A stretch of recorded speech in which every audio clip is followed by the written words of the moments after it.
Just kind of chilling out.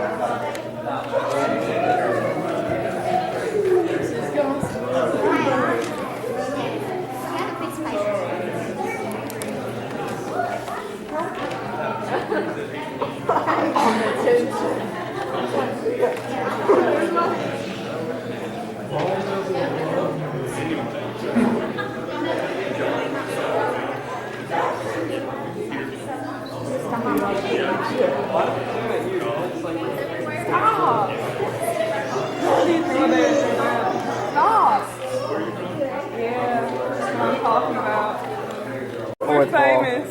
We are breaking the fourth wall here. See, there's only one problem. We're scattered out here like a bunch of ants around the thing. So if you're sitting, if you're sitting toward the back, move toward the front. Happy. Is that supposed to scare you? We'll do the Darth Vader.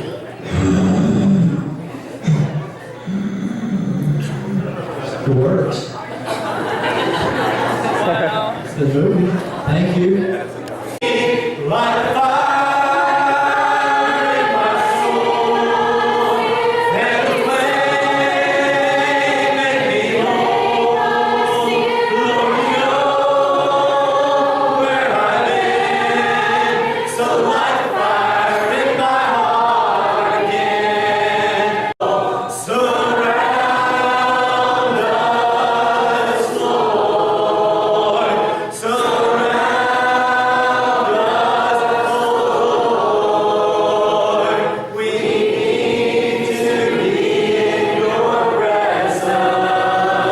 Surround us, Lord. As ancient words impart, words of life, words of hope, give us strength, help us grow in this world where'er we roam. Ancient words will guide us home. Ancient words, ever true, changing me and changing you.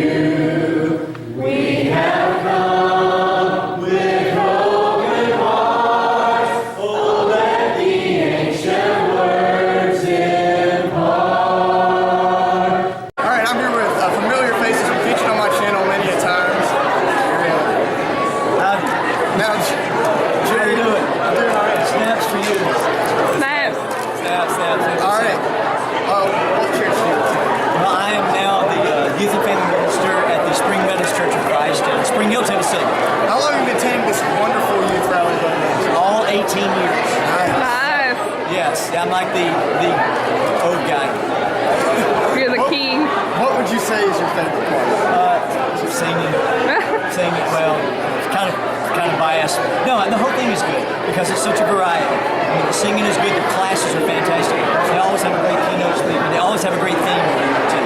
Absolutely. Now, I think you should tell the people what they should do if they are on YouTube. I think they should probably start doing this. Yes. Say, okay.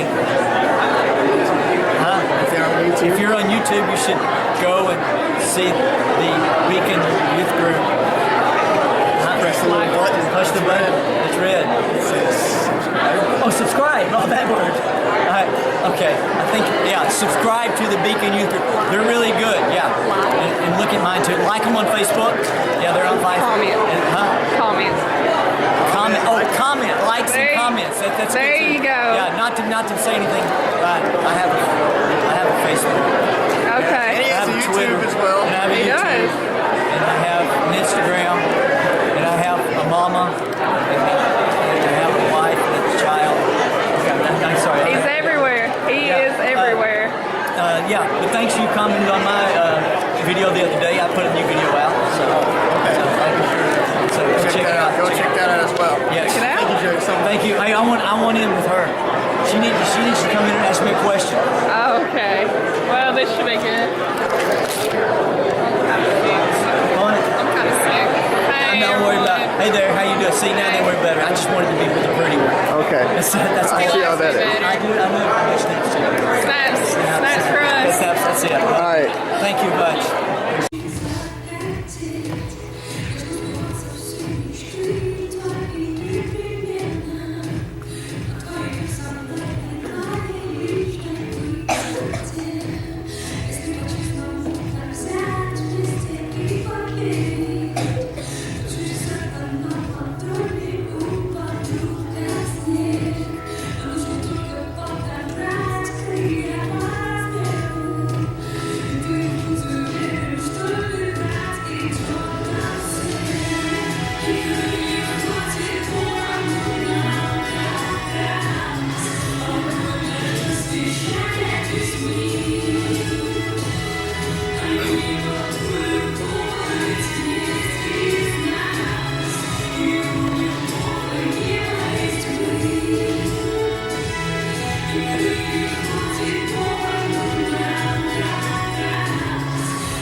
Regards to the mall. A what? Segway. A Segway? You got a guy on a Segway riding, carrying the torch. How cool would it be to be a part of that Olympic torch relay? I turned it on. It's in the on position. Now, okay. Okay, do I need to start over? Or are we good? How awesome would it be to be a part of that relay? I mean, they went underwater at one point. It went up in space. They didn't really have to live, but you know how they did it. What's that thing called? The security guards in the mall? Segway. Segway. Somebody just had a feeling.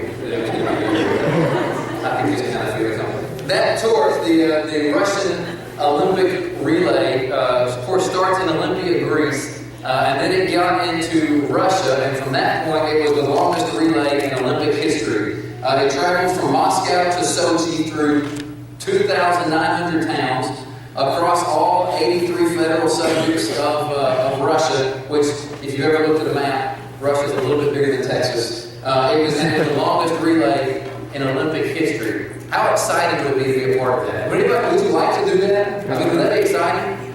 I mean, it would be pretty cool. Have you ever seen an Olympic relay, like when it was in Atlanta or anything like that? You've seen one? Pretty cool event, isn't it? I've never been a part of it, but I would imagine watching this video that would be an exciting thing to do, especially like right at the end when it's lit.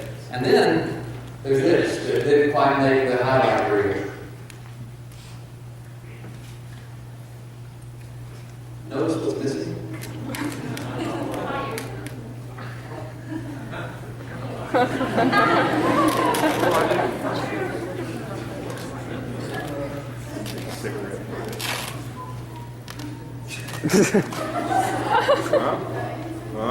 You know what's crazy? You would think this is like in some out-of-the-way place in Russia that they kind of missed it. And you notice there's no music, and there's nobody around, and there's no flags waving. Do you know where this was in Russia? In Moscow. It was the very beginning of the trip. This was in like the biggest part of it until it gets to Sochi. This guy just the video again. You know what the reaction was? Verse 41. So they went on their way from the presence of the council, rejoicing that they had been considered worthy to suffer shame for his name. And every day in the temple and from house to house they kept right on teaching and preaching Jesus as the Christ. They rejoiced that they'd been beaten for Christ. They rejoiced about it. Gamaliel's advice was that if this is from men, it's going to fail. If this is from God, you will never defeat it. We're here almost 2,000 years later because this is from God. Because the message about Jesus was from God and is from God still today. You've got I want you to think about the chain that brought it from there to here. Jesus gathered a group of men around him, 12 men around him, the apostles, and then some others came in. But by the end, there's like 120 when we start in Acts chapter 1. And so he's got these 12. Jesus passes the message on to them. Those guys found a guy named Barnabas at some point, and they really encouraged Barnabas. Well, along comes a guy named Saul of Tarsus. His name becomes Paul later. And Saul of Tarsus, Paul would have had a hard time getting his food. Verse 9. But if I say I will not remember him or speak any more in his name, then in my heart it becomes like a burning fire shut up in my bones, and I'm weary of holding it in. I can't hold it in. Every time I've made a decision, I'm not going to speak up for God anymore because it never works out. People make fun of me, they beat me up, they throw me in wells, they do all kinds of horrible things. I'm not going to do it anymore. But every time I make that decision, it starts burning inside my bones, and I'm weary of holding it in, and I cannot endure it. So he kept speaking. Paul told Timothy to endure hardship. What's our reaction? I mean, what's the worst thing that's ever happened to you because of your faith? I can think about it a couple of times where I tried to stand up for what I felt like was right, or where I tried to confront somebody that I knew was in sin, and they didn't take it very well. Maybe because I didn't do it very well, but I felt like I was right in doing it, you know? And you know what my reaction typically is? I walk away and I pout. And I sulk, and I usually talk to my wife about it, and I usually talk to my brother about it, who's not here tonight. And I'll pout about it, and then I'll get angry. The next time I see them, I kind of got this edge on my shoulder, even if they don't think anything about it, but I'm still a little bit upset. You know what the apostles did? Do you remember the story we started out with in Acts chapter 5? Where they were beaten for their faith, and they walked away. Do you remember what it said? They walked away rejoicing, because they had been considered worthy to suffer shame for his name. And being beaten is the reason I remind you to kindle afresh the gift of God which is in you. We're talking a lot about fire, aren't we? Kindle afresh the gift of God which is in you through the laying on of my hands. For God has not given us a spirit of timidity, but of power and love and discipline. And Paul says, finish it. Fan it in the flame. Let me ask you something. What are you doing to prepare yourself to be a better tool for God? What are you actively doing to prepare yourself to know how to answer people? We've had some questions in our Bible classes lately from some folks who don't come from Christian backgrounds. And you know what our reaction is? Duh. Everybody gets quiet. All of a sudden there was a lot of excitement in the room because it's kind of like, hey, maybe we can talk about this stuff. And we're going to do a study on world religions, which I'm pumped about, because our kids have never looked at it, and they've never even looked at why they believe Christianity. Are you prepared to answer some of those questions? What about your passion? What are you excited about? Is there something that you really feel passionate about? That you feel excited about? What if God created you and He designed you for a purpose? That would make sense, wouldn't it? If there is a designer and He's designed you, then what if the stuff that's in you and the way that you're built is for a specific purpose?